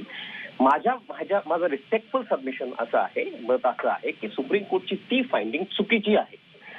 कारण सुप्रीम कोर्टनी ती अपवादात्मक परिस्थिती तपासण्यासाठी तेवढा वेळ दिला नाही किंवा ती परिस्थिती तपासलीच नाही असं माझं मत आहे. कारण ती परिस्थिती तपासायची असेल तर तुम्हाला गायकवाड कमिशनचे पेज 1300 पासून 1600 पर्यंत ते वाचावं लागेल, जिथे त्यांनी ती अपवादात्मक परिस्थिती नोंदलेली आहे. आणि हा सुप्रीम कोर्टने जे निष्कर्ष दिलेला आहे की त्यामुळे आम्हाला प्रायमा फेसी असं वाटतं की हा ऍक्ट अनकॉन्स्टिट्युशनल आहे. ते कुठल्या बेसिसवर कोर्ट म्हणतं? ह्या बेसिसवर कोर्ट असं म्हणतं की हे जे काही जजमेंट आहे की जे काही रिझर्वेशन आहे ते 50% कॅप ओलांडतंय. नागराज आणि इंद्र स्वानीचे जजमेंट जे आहे याच्यामध्ये जी मर्यादा घालून दिलेली आहे ती ओलांडतंय. आणि ती का ओलांडली जाते असं स्टेट गव्हर्नमेंट स्पष्ट करू शकलं नाही किंवा ती परिस्थिती सांगू शकलं नाही असं कोर्टाचं म्हणणं आहे. परंतु आता going back to Indra Sawhney, प्रत्येक जण जेव्हा इंद्र स्वानी बघतो तेवढंच वाचतात तुम्ही, फार फ्लंग एरियाज, प्रत्येक जण तेवढंच म्हणतो की वाड्या पाड्यावर राहणारे लोक म्हणजे त्यांनाच आरक्षण देता येतं. असं नाहीये. तुम्ही जर तो पॅराग्राफ पुन्हा एकदा बघितला तर फार फ्लंग एरियाच्या पुढे कॉमा आहे, त्याच्या पुढे ETC असा शब्द आहे. म्हणजे बाकीचे अजून वेगवेगळे त्याच्यामध्ये इश्यू येऊ शकतात, सर्कमस्टन्सेस येऊ शकतात. आणि हेच सर्कमस्टन्सेस जस्टिस गायकवाड कमिटीच्या रिपोर्टमध्ये नोंदवलेले आहेत. ते सुप्रीम कोर्टाने न बघता असा निष्कर्ष नोंदवणे की मराठा आरक्षण कायदा हा प्रायमा फेसी अनकॉन्स्टिट्युशनल आहे, ही फाइंडिंग सुप्रीम कोर्टची चुकीची आहे. ठीक आहे. ॲडव्होकेट दिलीप तौर, मी पुन्हा हे यासाठी सांगतो कारण आय वॉज द विटनेस. मी न्यायमूर्ती PB सावंत, जे इंदिरा स्वानी जजमेंट जेव्हा आलं त्या खंडपीठातले एक न्यायमूर्ती होते, त्यांना हा प्रश्न विचारला होता. त्यांनी स्पष्ट उत्तर दिलं होतं की त्यावेळी 1993 मध्ये आम्हाला खंडपीठ म्हणून किंवा घटनापीठ म्हणून असं वाटलं बहुतेकांना आमच्यातला की बहुतेक समाज हा प्रगत आहे आणि काही समाज हा मागास आहे, म्हणून ती 50% कॅप किंवा मर्यादा तिथे आली. आता काळाच्या ओघात असं दिसतंय की बहुतेक समाज हा मागासलेला झालाय किंवा स्वतःला समजतोय आणि काही थोडा हा आता प्रगत उरलाय, त्यामुळं आरक्षणाची टक्केवारी वाढली तर हरकत नाही असं मत न्यायमूर्ती PB सावंत यांनी इंडियन एक्सप्रेसच्या लेखामध्ये मी जेव्हा पहिल्यांदा मुलाखत घेतली त्यामध्ये सुद्धा नोंदवलं होतं. ॲडव्होकेट दिलीप तौर, If you give me just 2 minutes, I'll reply to this. Now, just look at this situation. Indra Swani is based on 1930 population census. Now, just look at the situation. We are in 2020. How Indra Swani is going to help us as far as Maratha reservation is concerned? It is not going to help us. 1930 चा caste population census जो आहे त्याच्या बेसिसवर 1992 ला इंद्र स्वानी मध्ये judgement आलं. आज आपण 2020 मध्ये आहोत. आपल्याला कसं हेल्प करणार Indra Swani? Situation changes. If According to Gaikwad Commission, 70% of the population in Maharashtra state is a backward population. Then 50% पुढे रिझर्वेशन नेता येतं. सेम गोष्ट तामिळनाडूमध्ये झालेली आहे. 70% पेक्षा जास्त लोक जर बॅकवर्ड असतील तर ऑब्व्हियसली 50% पुढे रिझर्वेशन जाणार.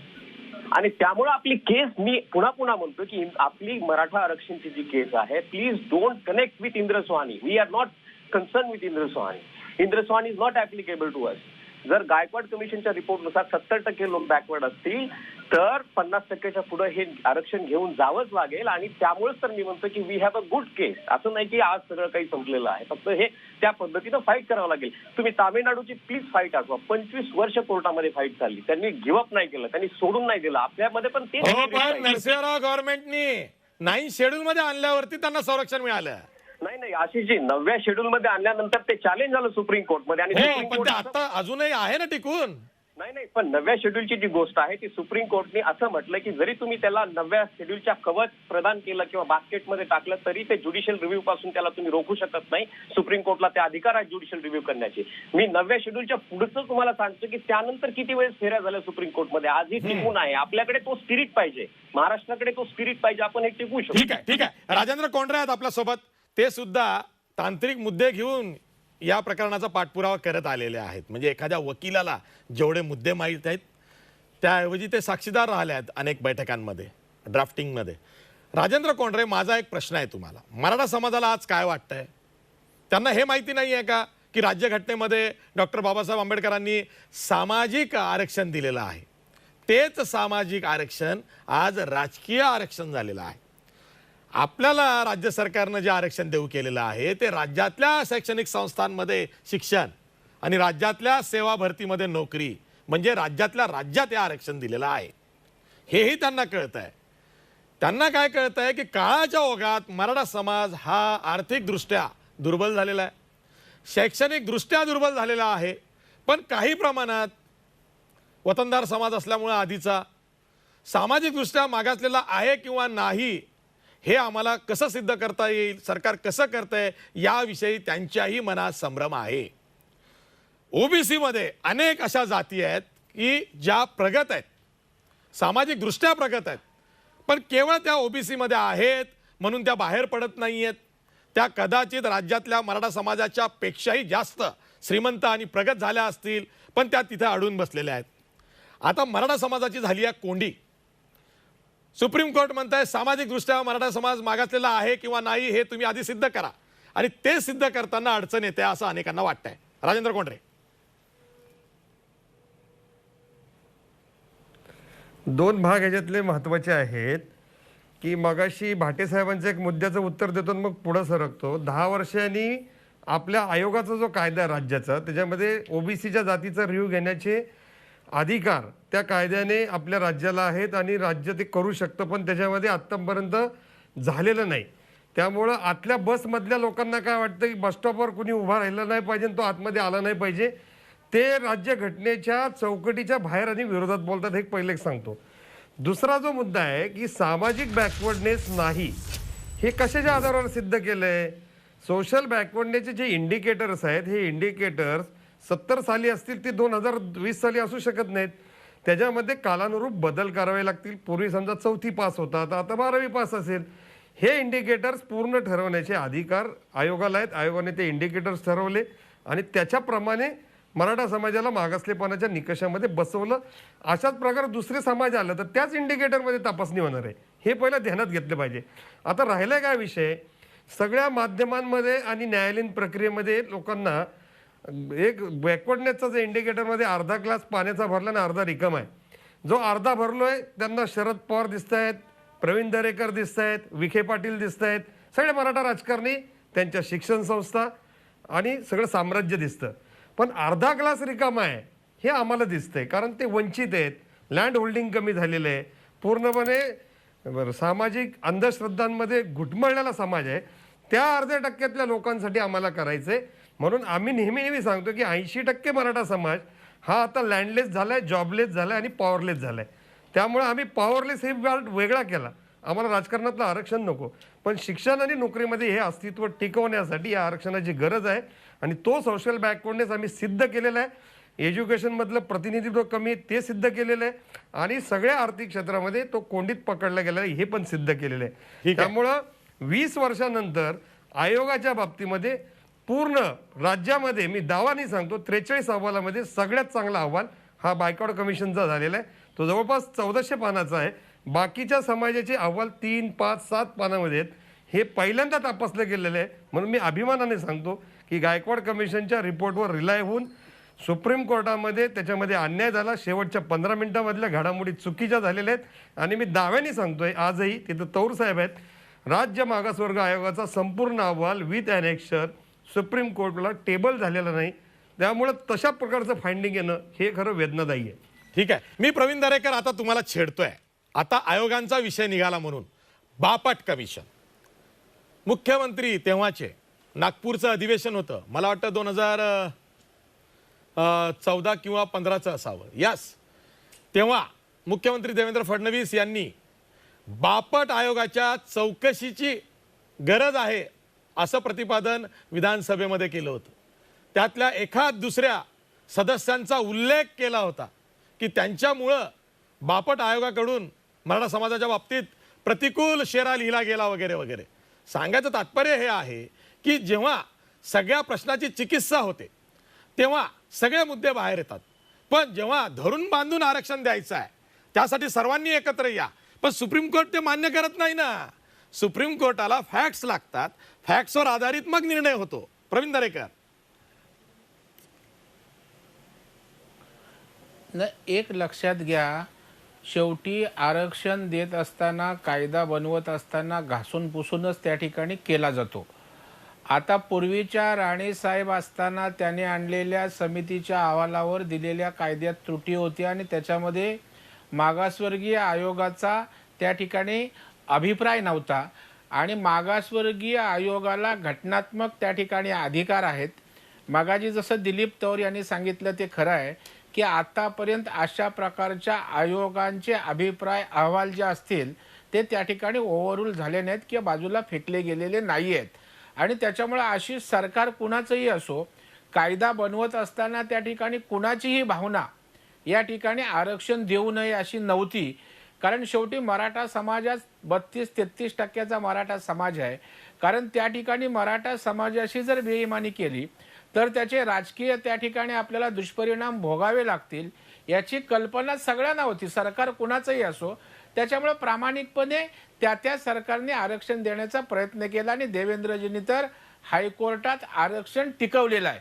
आता सुप्रीम कोर्टामध्ये पुन्हा तो चर्चेचा होईल, पुन्हा तो वादाचा विषय त्या ठिकाणी होईल की मगाशी जे सचिन सावंत बोलले की त्या ठिकाणी जे वीरेंद्र पवार आहेत त्यांनी अशोक चव्हाण साहेबांना कल्पना दिली होती, मी ऑन रेकॉर्ड बोलतोय की त्या ठिकाणी काहीतरी मला धोका वाटतोय, काळजी घेतली जात नाही, विरोधात निकाल त्या ठिकाणी जाण्याची मला काहीतरी वाटतंय, तर आपण जरा जाणीवपूर्वक लक्ष घाला.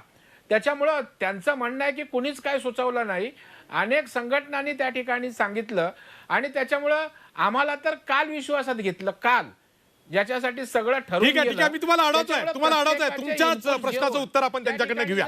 सचिन सावंत, मुख्यमंत्री उद्धव बाळासाहेब ठाकरे सुद्धा म्हणतायत जनतेला उद्देशून हा निर्णय अनाकलनीय आहे, आश्चर्यचकित करणारा आहे. हे जे अनाकलनीय आहे, आश्चर्यचकित आहे किंवा गोंधळात टाकणारा आहे, रोख कोणावर आहे, संशय कोणावर आहे? नाही, आमचं रोख याच्यासाठी नाही आहे या संदर्भामध्ये, कारण हा न्यायालयाचा निर्णय आहे आणि न्यायालयाच्या मोटिव्ह वरती किंवा त्यांच्या हेतूवरती आपण शंका घेऊ नये. तो कंटेम्प्ट ऑफ कोर्ट असतो. परंतु निश्चितपणे विनम्रपणे एवढं निश्चितपणे सांगू शकतो की न्यायालयाचा जो निर्णय आलेला आहे तो कायदेशीर दृष्टिकोनातून चुकीचा आहे आणि म्हणूनच त्याला आव्हान त्या ठिकाणी मागत आहोत आपण.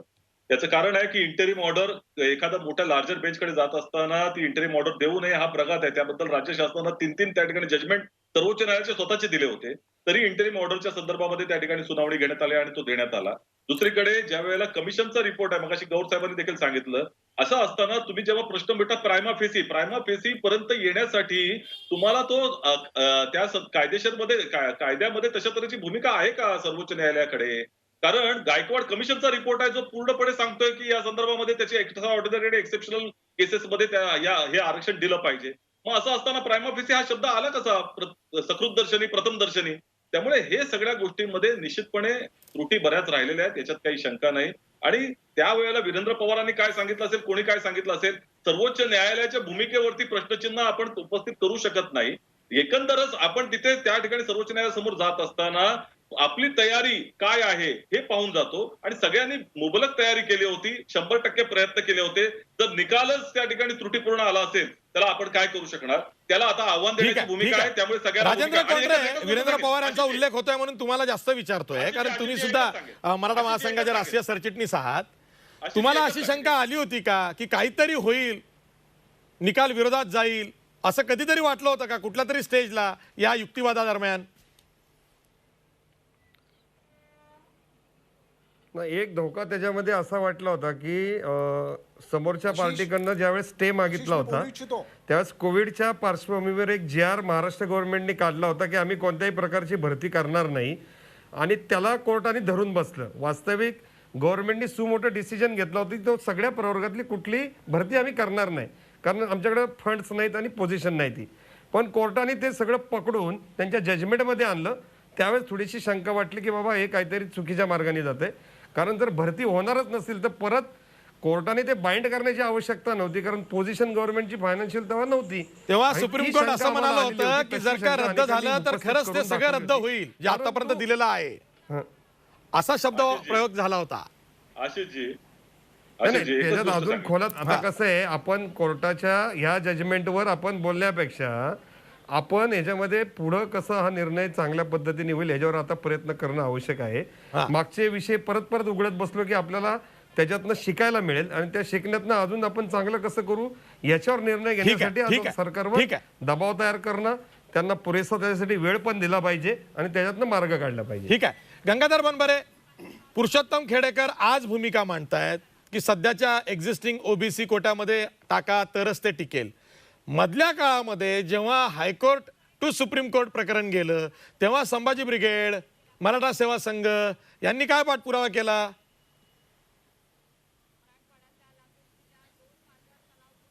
आशिषजी, मुळात मुद्दा असा आहे की पुरुषोत्तम खेडेकरांनी जी आत्ता 2 दिवसापूर्वी भूमिका आपल्या चॅनलच्या माध्यमातून मांडली ती अचानक आज मांडलेली नाही.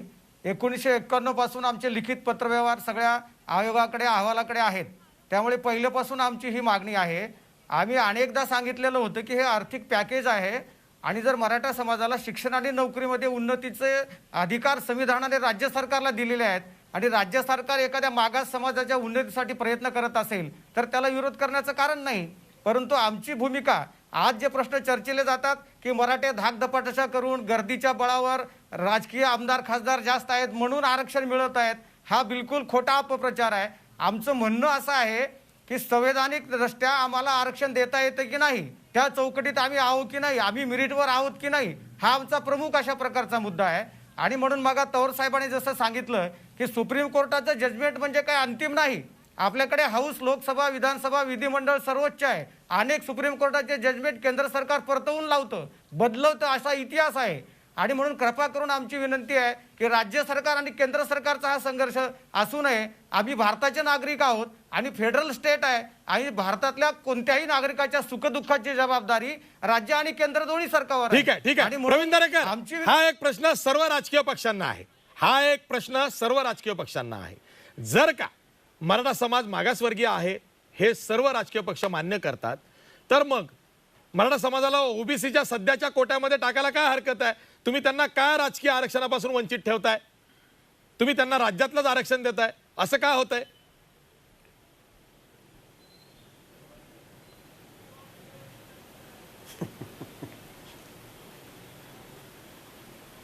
प्रवीण दरेकर, आशिष कुणीही बोलणार नाही त्याच्यावर. आशिष, आता पुन्हा ओबीसी आणि मराठा असा नवीन वाद निर्माण कृपया आपण करूया नको. आपल्याला ओबीसींची असणारी संख्या, त्यांच्या टक्केवारीला कुठल्याही प्रकारचा हात न लावता, जसं गंगाधर म्हणाले त्याप्रमाणे आज मराठा समाजाचं मागासले पण त्या ठिकाणी आहे, जे आयोगाने सिद्ध केलेलं आहे त्याप्रमाणे या ठिकाणी आरक्षण मिळालं पाहिजे अशी आमची भूमिका आहे. काही लोक मुद्दामून ओबीसी समाज, मराठा समाज या ठिकाणी अशा प्रकारचा वाद निर्माण करण्याचा प्रयत्न त्या ठिकाणी करतायत.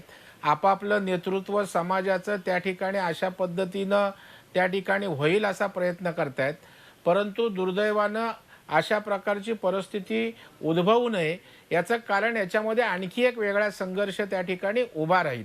आज त्या ठिकाणी गरज जी आहे की राज्यानं त्या ठिकाणी मगाशी आशिष मी म्हणालो त्याप्रमाणे निश्चितपणे आपण आशावादी राहू, आपण आत्मविश्वास बाळगू की तो स्थगिती उठवण्यासाठी जे जे करावं लागेल ते पुन्हा एकदा सगळ्यांनी एकत्रितपणे करू.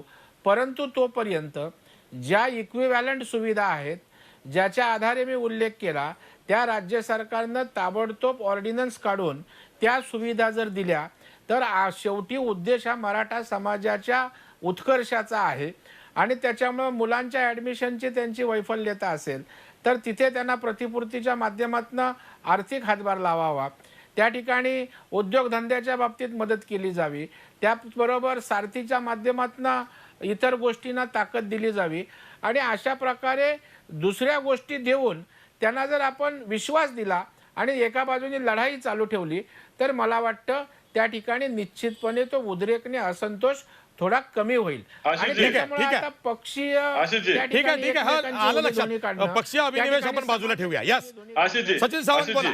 सचिन सावंत बोला. मला दिलीप पवार यांच्याकडे जायचं आहे महत्वाचा प्रश्न घेऊन आणि नंतर भाटेंकडे जायचं. हा एकच गोष्ट जी आमची अपेक्षा त्या ठिकाणी आहे की हा जर मुद्दा खऱ्या अर्थानं पाहायचा झाला तर ह्या निकालामुळं म्हणजे जाणीवपूर्वक मी सांगतो की राज्याच्या प्रमुख वकिलांनी सातत्यानं केंद्राच्या सॉलिसिटर जनरल तुषार मेहतांना दोनदा सांगितलं की हा जर निकाल लागला तर त्यावेळेला 28 राज्यांचं आरक्षण आणि केंद्र सरकारनं दिलेलं EWS याच्यावरती परिणाम होईल, त्यामुळे तुम्ही इंटरव्हीन करा. परंतु केंद्र सरकारनं त्याच्यामध्ये इंटरव्हीन केलं नाही.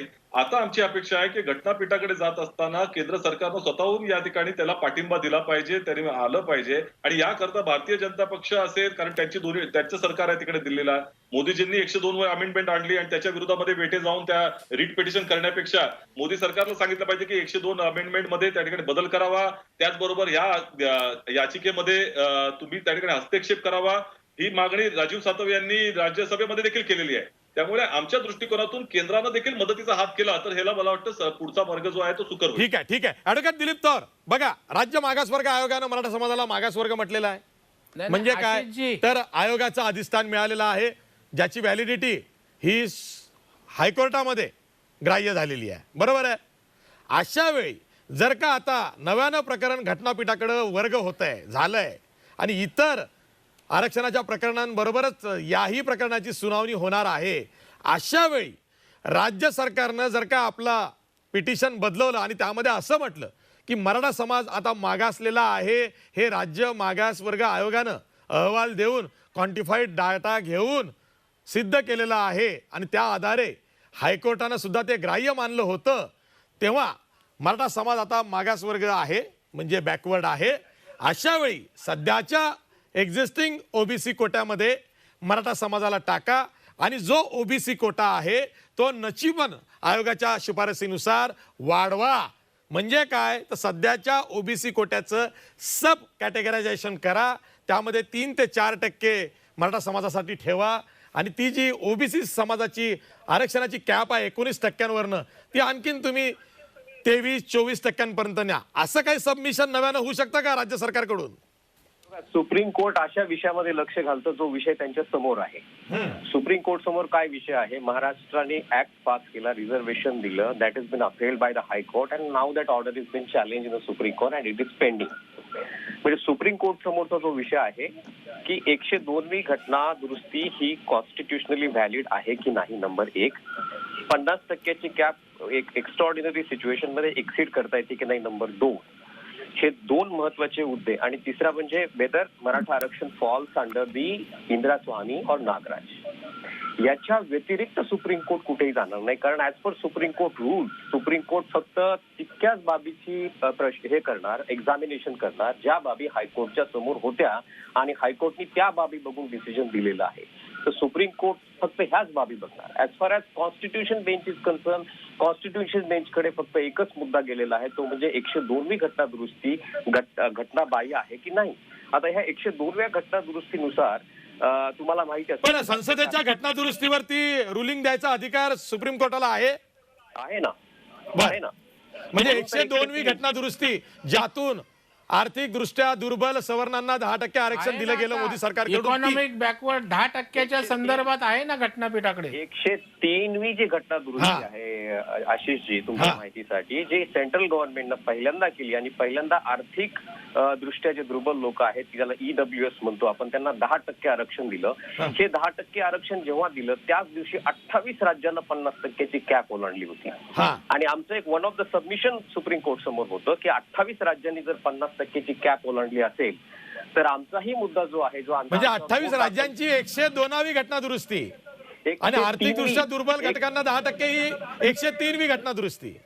103व्या घटना दुरुस्तीनं ज्या दिवशी ही दुरुस्ती झाली, ज्या दिवशी 10% आरक्षण दिलं, त्या दिवशी 28 राज्याची 50%च्या वर कॅप गेली. आणि आमचं प्रिसाइजली आमच्या अर्जामध्ये हेच म्हणणं होतं सुप्रीम कोर्ट समोर की जर 28 राज्याची 50%च्या पुढे जर मर्यादा गेली असेल तर महाराष्ट्रातली मर्यादा 50% गेली म्हणून त्यात काय आहे ते त्याचं एक्झामिनेशन तुम्ही करा. एक्झॅक्टली. प्रवीण दरेकर उत्तर द्या. 102व्या घटना दुरुस्तीमध्ये केंद्र सरकारनं जर का महाराष्ट्राचं SCBC मराठा आरक्षणाचा समावेश केला असता तर ही वेळ आली नसती. There is some difference. Ashish जी, आता आपली वक्तव्य कॉन्ट्रावर्सी होत आहेत. 10%च्या संदर्भात केंद्रानं त्या ठिकाणी संसदेने निर्णय घेतल्यानंतरही त्या ठिकाणी त्यावर घटनापीठाकडे हा विषय आजही प्रलंबित आहे.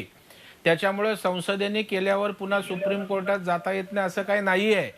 आणि त्याचमुळे आज हा विषय प्रलंबित आहे. नाही यापूर्वी संसदेत जाऊन त्या ठिकाणी हा विषय. दिलीप तर माझा प्रश्न तुम्हाला कळलाय. तेव्हा हे होऊ शकलं नसतं का? हे सामान्य माणसांचे प्रश्न आहेत, लक्षात घ्या. मला फक्त 28 राज्यांबरोबर 29व राज्य महाराष्ट्र आलं नसतं का?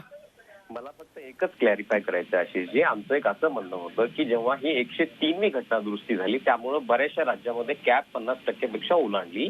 महाराष्ट्राने तो ऑलरेडी अगोदरच ओलांडली होती, कारण महाराष्ट्राची 102वी घटना दुरुस्ती आहे, EWS ची 103वी घटना दुरुस्ती आहे.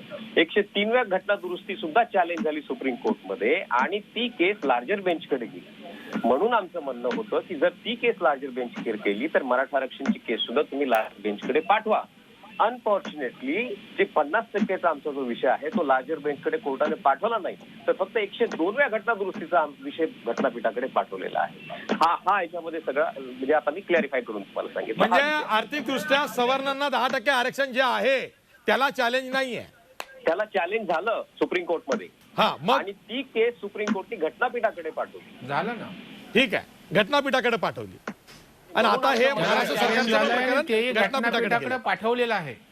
ठीक आहे आशिषजी, EWS ला स्टे मिळाला नाही, लक्षात घ्या. EWS ला स्टे नाही मिळाला. EWS ला नाही मिळाला, मराठा आरक्षणाला स्टे मिळाला. ऐकून घ्या, 28 राज्यांच्या आरक्षणाला स्टे नाही, EWS ला स्टे नाही, केवळ मराठा आणि महाराष्ट्राच्या आरक्षणाला, या मराठा आरक्षणाला स्टे आहे. हा एक मुद्दा आक्षेपाचा आहे, बाकी काही नाही. बस ठीक आहे, मग तेच आहे ना. मग सामान्य माणसांचे प्रश्न हेच असतात की इतरांना स्थगिती नाही, याला स्थगिती कशी मिळाली, काय चुकलं बाबा, असा तो प्रश्न आहे.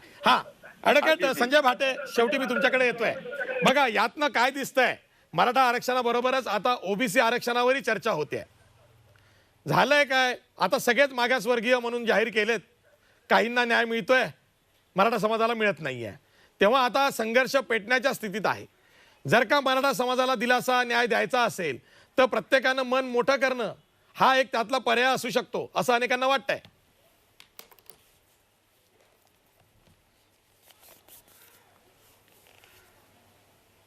हॅलो. संजय भाटे. हॅलो. संजय भाटे बोला. नाही, आरक्षण हे कुठल्या एखाद्या, हो बोलतोय, आरक्षण हे कुठल्याही एका जातीची मक्तेदारी नाही आहे, पण ती जात जी आरक्षणाच्या कक्षेमध्ये येऊ इच्छिते तो सामाजिकदृष्ट्या प्रथम मागासवर्गीय तरी असला पाहिजे. जो समाज सामाजिकदृष्ट्या, शैक्षणिकदृष्ट्या, राजकीयदृष्ट्या, आर्थिकदृष्ट्या प्रबळ आहे, समाजात त्याच्याकडे नेतृत्व आहे, त्या समाजानं आम्ही सामाजिकदृष्ट्या मागासवर्गीय आहोत असं म्हणावं आणि आरक्षण. पण त्या समाजातली हे जे सक्षम आणि नेतृत्वदृष्ट्या प्रगल्भ जी लोक आहेत, प्रभावित करणारी, ही जर का त्या समाजामध्ये 5% असतील, मग नाही, कुठल्याही समाजात आशिष काही वर्ग हे अतिश्रीमंत असतात. आपण साऱ्या समाजांचा विचार करायचा असतो. भले कदाचित शेती व्यवसायाची जी अवस्था झालेली आहे गेल्या काही वर्षात, त्याच्यामुळे मराठा समाजाच्या आर्थिक स्थितीमध्ये, काही ग्रामीण भागातल्या मराठा समाजाच्या आर्थिक स्थितीमध्ये काही दुरावस्था आली असेल, पण आजही महाराष्ट्रामध्ये सामाजिक दृष्ट्या आणि राजकीय दृष्ट्या मराठा हा समाज प्रबळ आहे. हे कसं तुम्ही सामाजिक वास्तव्य कसं काय नाकारणार तुम्ही? आणि म्हणून केवळ आता तुम्ही प्रथम बेकायदेशीर पद्धतीनं आरक्षण घेणार आणि आता ते आरक्षण सुप्रीम कोर्टात टिकत नाही, त्यामुळे आता आम्ही खऱ्या ओबीसी मध्ये घुसणार आणि आम्हाला आता आरक्षण द्या. हा म्हणजे मग घटनेशी सर्वात मोठा द्रोह झाला. ठीक आहे. अत्यंत ऐकून घ्या आशिषजी, एकच गोष्ट सचिन सावंत yes, बोला. हे बेकायदेशीरपणे जे म्हटलेलं आहे ते चुकीचं आहे. हायकोर्टानं त्याला वैध ठरवलेलं आहे, त्यामुळे आपण बेकायदेशीर असं म्हणू शकत नाही. आणि सुप्रीम कोर्टाचा अंतरिम आदेश आहे म्हणून आपण बेकायदेशीर म्हणू शकत नाही. बेकायदेशीर तसं नाही बोलायला ऐकावं लागेल. नाही सुप्रीम कोर्ट वारंवार सुप्रीम कोर्टाच्या निर्णयाबद्दल देखील काही आक्षेप घेतले जात आहेत. एका माजी मुख्यमंत्र्यांनी आव्हान केलं की तिथे मोठे मोठे वकील उभारले नाहीत. अरे मोठे मोठे वकील म्हणाला काही ती IPL ची मॅच आहे काय की आमच्या फ्रँचायझीमध्ये हा वकील होता, तुमच्या फ्रँचायझीमध्ये तो वकील होता, असं नाही. आशिष, सर्वोच्च न्यायालयानं सर्व प्रकरणांचा सांगोपांग विचार केलेला आहे. ही ऑर्डर भले अंतरिम ऑर्डर असली तरी ज्या वेळेला या देशामध्ये आरक्षणाचं प्रकरण सुप्रीम कोर्टापुढे येईल त्यावेळेला हे या प्रकरणातला आदेश हा प्रमाण म्हणून वाचला येतील. एक्स्ट्राऑर्डिनरी आणि एक्सेप्शनल सर्कमस्टन्सेस काय हे त्या माननीय सुप्रीम कोर्टाने इतक्या स्पष्ट शब्दात स्पष्ट केलेलं आहे. त्यामुळे याच्यापुढे एक्स्ट्राऑर्डिनरी आणि एक्सेप्शनल या दोन शब्दांचं ठिगळ त्याला लावायचं आणि 50% कॅप ओलांडायची हे आता भविष्यात भारतात चालणार नाही, हे लक्षात घ्या. वारंवार सुप्रीम कोर्टाच्या आदेशाबद्दल असं एक आता महाराष्ट्रात बोललं जात आहे की शेवटच्या 15 मिनिटात काही गडबड झाली. शेवटच्या 15 मिनिटात गडबड व्हायला काय तो ऍक्शन पॅक्ड सिनेमा आहे काय? सुप्रीम कोर्टाने अत्यंत सांगोपांग त्याच्यावर चर्चा केलेली आहे. सुप्रीम कोर्टाने सर्वांना त्याच्यावर ऐकलेलं आहे. तरीही सुप्रीम कोर्टच्या भूमिकेविषयी, सुप्रीम कोर्टच्या आदेशाविषयी आडमार्गाने वाटेल ते तुम्ही बोलणार का? इंटरिम स्टेचा विषय सगळ्यात शेवटी आलेलं लक्षात घ्या. हा राजेंद्र कोंडरे बोला. नाही सुरुवातीपासून याचिका साहेब अधिक विस्ताराने सांगतील. ऐका भाटे साहेब, ऐका, तुम्ही चुकीची माहिती देऊ नका. मी परत सांगतो, लिमिटेड स्कोप वर चर्चा होती, ट्रान्सफर पिटिशन होतं. ट्रान्सफर पिटिशनवर हा घटनापीठाकडे जर गेला, तिथे स्टेच्या बाबतीत निर्णय झाला असता, आम्ही मान्य केला असता. आणि तुम्हाला अजून परत सांगतो, तुम्ही एक्स्ट्राऑर्डिनरीच्या बाबतीत जे बोलताय तर ते फक्त रिमोट एरिया एवढाच नाहीये, रिमोट एरियाच्या व्यतिरिक्त सुद्धा अजून आहे. ऐका, चुकीचे गैरसमज तयार करू नका. काय घटनेत आहे, काय कायद्यात आहे ते सगळं आम्हाला समजतं. तुम्ही दिशाभूल करू नका, आम्हाला वाद नाही करायचा, परंतु सगळ्यात चुकीचे अशा पद्धतीने सांगू नका. तुम्ही वस्तुस्थिती आहे ती स्पष्टपणे जनतेसमोर मांडा. ठीक आहे. नाही चुकीची ॲडव्होकेट दिलीप तौर, राज्य सरकारला काही निर्णय घेता येणार आहे की नाही? जेव्हा मुख्यमंत्री म्हणतायत की 2 दिवसात अंतिम निर्णय राज्य सरकार घेईल, पुढची दिशा काय असेल सुप्रीम कोर्टामध्ये, राज्य सरकारला निर्णय घेता येईल? हा, राज्य सरकारला घटनात्मक अधिकार आहेत आर्टिकल 213 खाली. आणि राज्य सरकार एक्स्ट्राऑर्डिनरी सिच्युएशन जी सध्या तयार झालेली आहे, जे ऍडमिशन्स आणि अपॉइंटमेंट प्रोसेसमध्ये अडकलेले आहेत आणि ज्याच्याविषयी जी सुप्रीम कोर्टची ऑर्डर आहे ती एवढी क्लॅरिफिकेटरी नाहीये, अशा परिस्थितीमध्ये राज्य सरकारचा पूर्ण घटनात्मक अधिकार आहे की अशा प्रकारचा ऑर्डिनन्स आणून ह्या ज्या काही अपॉइंटमेंट आणि ऍडमिशन्स अडकलेल्या आहेत त्या क्लिअर करण्याचा. त्याच्यात मला नाही वाटत कुठली काही अडचण राज्य सरकारला येऊ शकेल. ठीक आहे. सचिन सावंत, शरद पवारांनी वट हुकुमाचा मार्ग किंवा पर्याय सुचवलेला आहे. वट हुकूम किंवा अध्यादेश हाही मार्ग आहे? नाही, मी तीन पर्याय राज्य शासनासमोर त्या ठिकाणी आहे. एक तर जो तुम्ही आता म्हणता वट हुकुमाचा विषय आहे, त्याच्याबरोबर त्या ठिकाणी जी याचिका जो निकाल दिला त्याच बेंचकडे रिव्ह्यू त्या ठिकाणी करावा की नाही, किंवा तिसरा जो आहे की घटनापीठाकडे जावं, घटनापीठाचं लवकरात लवकर फॉर्मेशन व्हावं आणि त्यांच्याकडे या ऑर्डरच्या संदर्भामध्ये इंटरिम ऑर्डरच्या तो वॅकेट करण्याकरता प्रयत्न करावा. मला असं वाटतं की या तिन्ही मुद्द्यांवरती सांगोपांग चर्चा झाली. प्रवीण दरेकर साहेब देखील त्या चर्चेमध्ये होते आणि त्याच्या अनुषंगानं एक निर्णय 1-2 दिवसामध्ये शासन घेईल आणि त्याचं मार्गक्रमण करेल. मला असं वाटतं की ते राज्य शासनाची भूमिका असली पाहिजे. प्रवीण दरेकर. नाही, मला वाटतं आता दिलीप तौर म्हणाले ते खरं आहे की ऑर्डिनन्स जर काढायचाच असेल तर आता जे ॲडमिशन्स आहेत, अपॉइंटमेंट आहेत, प्रमोशन्स आहेत, जे प्रलंबित विषय आहेत तेवढ्यापुरतं त्या ठिकाणी राज्य सरकार निर्णय घेऊन मराठा समाजाला या ठिकाणी दिलासा देऊ शकतं. आता प्रश्न फक्त ज्या विषयासाठी प्रलंबित आहे तेवढं सोडून इतर गोष्टींसाठी त्या ठिकाणी ऑर्डिनन्स काढून त्या ठिकाणी आपल्याला दिलासा देता येईल. आणि मला वाटतं प्रायमा फेसी तशा प्रकारचा दिलासा देण्याचा प्रयत्न ऑर्डिनन्सच्या माध्यमातून या ठिकाणी राज्य सरकारने करायला हवा आहे. अशा प्रकारची भूमिका मुख्यमंत्र्यांच्या समोर पण आपण त्या ठिकाणी मांडलेली आहे. आणि मुख्यमंत्री त्या बैठकीत तरी आम्हाला त्या ठिकाणी सकारात्मक दिसलेले आहेत. 2-3 दिवसामध्ये तशा प्रकारचे पुन्हा आक्षेप आहे निर्णय काँग्रेसला घेतील. भाजपच्या म्हणण्यावर. यस सचिन सावंत. काय झालंय आता म्हणूनच बोललो की दोन्ही विरोधी पक्ष नेत्यांनी समन्वय ठेवावा.